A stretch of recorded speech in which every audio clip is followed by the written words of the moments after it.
This is Nightline. Tonight, the skinny shot. Celebs coming clean about using weight loss drugs. Oprah Winfrey even hosting a special. I took on the shame that the world gave to me. For 25 years, making fun of my weight was national sport. And everyday folks shedding pounds. So these are my jeans from when I first started. That's crazy. Inside today's headlines that could change how to get one of the pricey name brands. We want to meet people where they are receiving their health care. But who will be able to get them cheaper and who will be left out? Plus, an ABC News exclusive. We're inside the Oval Office as President Trump marks 100 days in office. One-on-one with our Terry Moran. And black lung. The recent federal cuts that coal miners say will leave them vulnerable. This guy is 30 years old. This guy's already passed away. As the deadly black lung disease makes a resurgence, what miners gasping for air in coal country want you to know. They take away the people that were watching over us, taking care of them, they taking their job. We got nobody. From ABC News headquarters in New York, this is Nightline. Good evening. Thank you for joining us. We begin tonight with some big news for those embarking on a weight loss journey.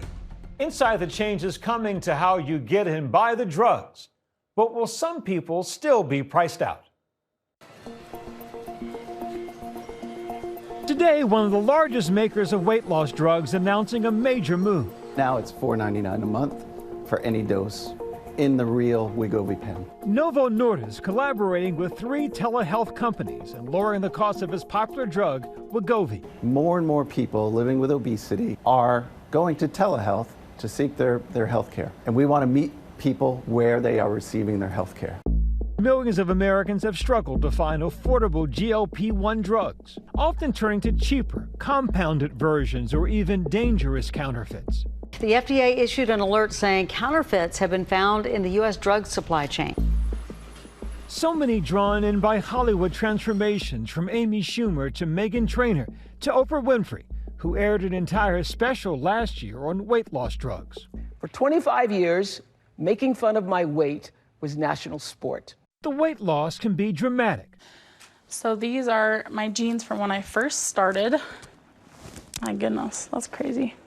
Such a difference. On top of the health concerns, the social pressure to be thin can be unrelenting. It's something Real Housewives of Salt Lake City star Heather Gay has confronted head-on, speaking with my colleague Deborah Roberts last year. You represented body positivity, and now some women are saying it's kind of a cop-out. Yeah, like I've sold out, I've given up the banner of, relatable, accept yourself, love yourself, and it's disappointing to sad to know that body positivity was all a big lie, because it's better to not be overweight. But it's not just about looking thin. These medications are used to treat a chronic condition and can lower the risk of heart disease and even death. Since 2022, Wegovy and other GLP-1s were in such high demand that there was a shortage, some Americans turning to compounded versions that were cheaper. Compounded medications are not regulated by the FDA for safety, for quality, or for efficacy. But earlier this year, the FDA announced that all doses of Ozempic and Wegovy were no longer in shortage, thereby enforcing restrictions on compounding drugs after May 22nd. And paving the way for the telehealth pharmacies that would typically prescribe compounds to work with Novo Nordisk. Eli Lilly also announcing recently it would sell their weight loss drug, Zepbound, direct to consumers for $499 or lower depending on the dose. Even with these changes, the price is still too steep for many. As for Heather Gay, she spoke out again in December. I feel like body positivity wasn't a lie for me. I mean, it changed my life. It allowed me to be on TV. It gave me this chance. I've apologized for my body my entire life, and I kind of write about it in the book that I would rather just have body neutrality, I loved myself heavy. I love myself now. It's a journey, and that changed the way I saw who I was. Experts suggest consulting with your doctor before deciding to take any medication and being aware of the potential side effects. I understand that these medications are highly desired, but you also want to make sure that you're using it with some level of caution and you understand the risk. We turn now to the exclusive interview with President Trump. ABC's Terry Moran inside the Oval Office as the president marks 100 days in office. What he says about the Department of Government Efficiency, also known as DOGE, and the controversial federal cuts that have followed. Elon Musk and DOGE, everyone knows that there's wasteful government spending. It's really important. But the cuts have had some serious consequences. There have been cuts to foreign aid programs that save lives and keep people alive overseas. There's been research at the National Institutes of Health on cancer, on Alzheimer's, that has had to be stopped. And the question I think people have is, did DOGE go too far, too fast, too reckless? No, I think DOGE has been, look, saved $150 billion. We saved, that's a lot of money. There's also a lot of things right now under investigation, which is going to increase that amount by a lot. That's a tremendous amount of money. There were some things where, when I heard about them, I put them back, as you know. There are things that I'm considering right now putting back, but overall we've saved hundreds of billions of dollars. Well, the original promise was $2 trillion, went to $1 trillion, now to $150 billion and heading south. You don't know what it's going to be because we have things that are at a very high level that are being looked at right now. We also found tremendous waste, fraud, and abuse, as you know. We found a lot of fraud. There was a lot of fraud. Fraudulent things were taking place, and we ended that, and those people are going to be suffering because of it. A legal note, fraud is a crime. There have been no referrals to the Justice Department on any of Well, this. you don't know that, do you? How do you know that?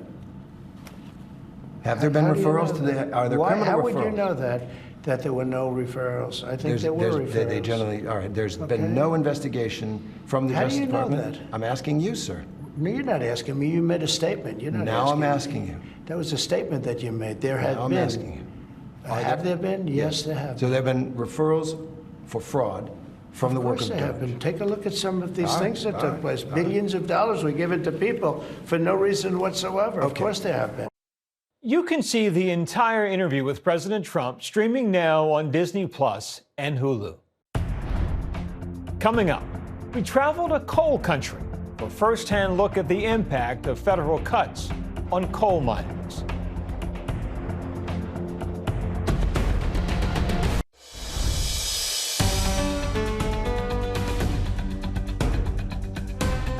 Welcome back.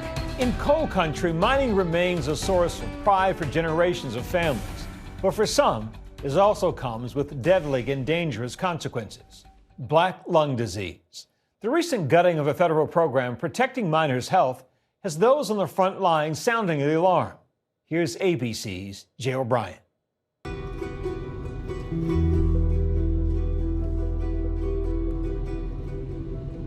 Look at all this coal. Take these winding back roads of Appalachia through the mountains of West Virginia, Tennessee, and Kentucky, where coal is everywhere.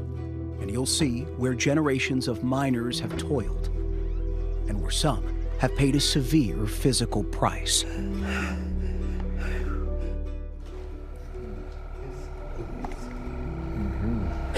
I can hear your breathing machines. Oh, yeah. I can hear you cough. The lungs of these retired miners are forever scarred. After decades underground, these 8 men all say they have black lung disease, deadly and irreversible, caused by breathing in dangerous dust. What's breathing like for you? It's terrible. You are suffocating. Yeah. You are suffocating. And that's what's going to kill you. I got a wife and 2 kids and 2 grandbabies, you know, and I want to live. Their scars may be deep, but so is their pride in their life in the mines. I felt like us in there mining that coal, we was powering America. You were powering this country? Yes. And also, my grandpa was a coal miner. And around here, coal country is Trump country. He won every single county in West Virginia in 2024. Raise your hand if you voted for President Trump. About half the room. And President Trump has repeatedly called for a coal comeback.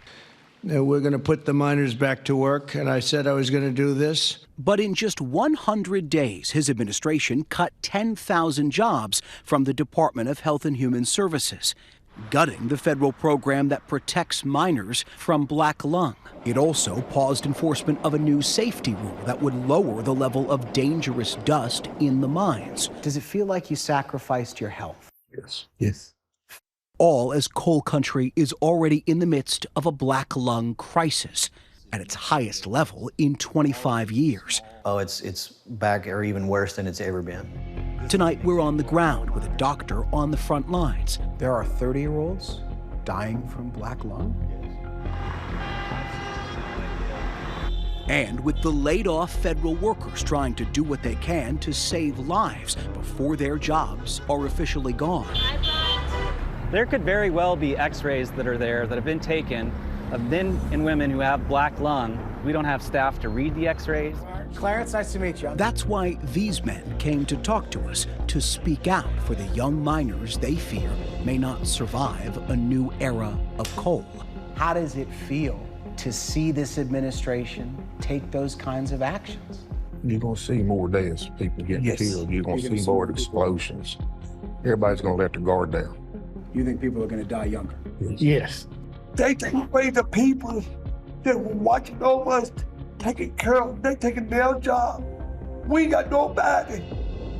We have perhaps one of the most important pieces of legislation to pass in this Congress. The federal government has decades of black lung protections already in place after Richard Nixon signed a law in the 1970s creating the National Institute for Occupational Safety and Health, or NIOSH, in charge of keeping track of the black lung epidemic, providing free x-rays and other screenings for coal miners, and helping sick miners get transferred to safer jobs. It's the only federal program of its kind in the nation. But recent cuts have gutted NIOSH by more than 2/3, hundreds of staffers, bringing its coal workers' health surveillance program to a halt. It's devastated, it's terrifying, it's disheartening. Dr. Brandon Crum, a fourth-generation miner turned radiologist, has been sounding the alarm about black lung's brutal resurgence. 1 in 5 long-term coal miners now have it. If NIOSH is effectively eliminated like it is right now, you will lose the ability to diagnose these miners both early and later on, and it will also significantly affect their benefits. It's going to cost the entire United States more in the long run for their health care. And Crum told us he's finding more and more black lung in younger and younger miners. Why is it so much worse now? There's a lot of different factors. One, we've ran out of the large seams to be easily accessed. We're mining smaller seams, which can be more difficult. It can have more rock. You have to have clearance for the equipment. So it's the rock that you cut around the coal that kicks up all this dust? Parts of the dust, yeah. So we'll have coal dust and rock dust, both. So this is a normal person's chest x-ray. To explain how the disease can ravage a younger miner, Dr. Crum showed us this x-ray. A normal lung would show up in a dark color here, but with this miner, you can barely see his lungs anymore. The rest of his lungs are just completely filled with fibrotic masses on both sides. So how old is this guy? This guy was, I think, in his 29 or 30-year-old when this was diagnosed. This guy is 30 years old? This guy's already passed away. It's tragic cases like that are inspiring these federal workers to fight to keep their jobs. We were there as they rallied outside of the NIOSH office in Morgantown, West Virginia. On April 1st, Scott Laney and most of his colleagues were put on administrative leave. They'll be laid off officially in June. He wanted to show us where he worked for 17 years. So it's just sitting almost unused, this whole building. There's hardly anybody in there. What's inside here that would be so crucial to helping figure out black lung? Miners send their x-rays here. Yeah. We evaluate them for black lung disease. We've got 750,000 x-rays in the basement here. Sorry guys, you gotta stop. Oh, we gotta leave? You can't be with us. Oh, I'm sorry. He used to work here. We just got kicked out of the office that you worked for more than a decade. It's his job. And ABC News has learned hundreds of unread x-rays of possible black lung patients are locked away inside that NIOSH building. The doctors who should be reading them were terminated. They'll go on continuing to be exposed at the rates that they are. Their disease will progress more quickly than it ever should have. Kicked out of his office, Scott took us here, this dining room table at a former co-worker's house that he and his colleagues have nicknamed the War Room. We had to send letters to coal mine operators to tell them, please don't send us any more x-rays. We can no longer process them. Noemi Hall was also put on leave after working at NIOSH for 8 years. Because you are all on leave and will eventually be fired, who's going to do this work when you're gone? No one. Nobody. Yeah, I mean, that's it. No. Nobody else in the federal government does the work that we do to protect U.S. workers. Nobody else in the United States does what we do. When we are gone, when our work is gone, our research is gone, nobody steps up to take our place. In a statement to ABC News, the Department of Health and Human Services said NIOSH and its Coal Workers Health Surveillance Program will continue to serve miners under the newly created Administration for a Healthy America. But they did not answer when the program's work would fully resume or how that work would continue without any of the experienced employees. Late tonight, Scott telling us that some on his team were called and told they'll now be temporarily taken off leave. But if they'll get their jobs back permanently remains unclear. If there was a miner sitting here, what would you say to them about what this is going to look like for them going forward? I'm sorry.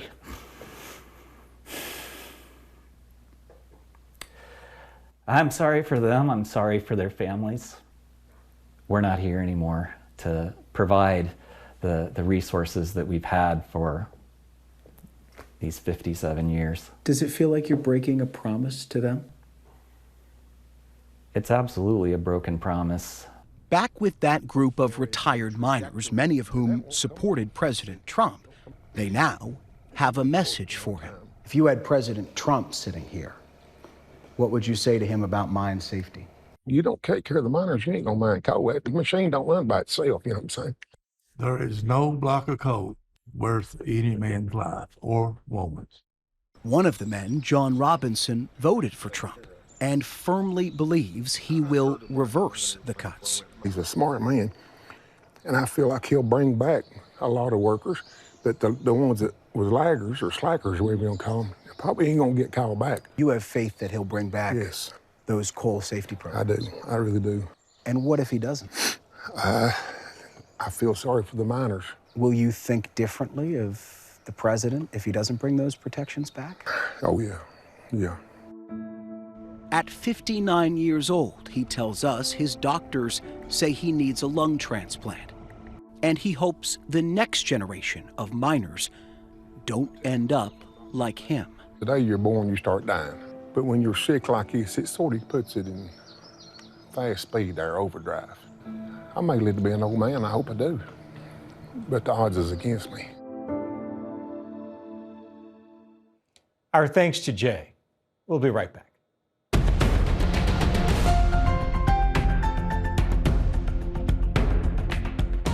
And that's Nightline for this evening. Watch our full episodes on Hulu. We'll see you right back here same time tomorrow. Thanks for the company, America. Good night.